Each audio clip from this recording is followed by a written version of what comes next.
শেষ পর্যন্ত দেশে ফিরছেন শেখ হাসিনা। বাংলাদেশে ফেরার দিনক্ষণ জানিয়ে দিলেন প্রাক্তন প্রধানমন্ত্রী। মৃত্যু ভয়কে উপেক্ষা করে নিজের দেশে ফিরতে চলেছেন এবার মুজিব কন্যা। হাসিনার দেশে ফেরার ঘোষণাতেই তোলপাড় শুরু হয়ে গেছে বাংলাদেশের রাজনীতিতে।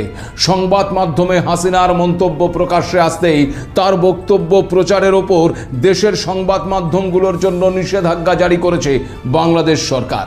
শেখ হাসিনা দেশে ফিরলে আদালতের রায় অনুযায়ী মৃত্যুদণ্ড কার্যকর করার দাবি জানিয়েছে আবার ওই এনসিপি নেতা নাহিদ ইসলাম। এই পরিস্থিতিতে খুব স্বাভাবিকভাবেই প্রশ্ন উঠছে, শেখ হাসিনা বাংলাদেশে ফিরলে কি হতে পারে? দেশে ফিরেই কি মৃত্যুদণ্ডের মুখোমুখি হতে হবে হাসিনাকে, নাকি তার আগে সম্পূর্ণ আইনি আপিলের সুযোগ পাবেন তিনি? বাংলাদেশের আইন অনুযায়ী সেই আপিল প্রক্রিয়া কিভাবে এগোবে? শেখ হাসিনার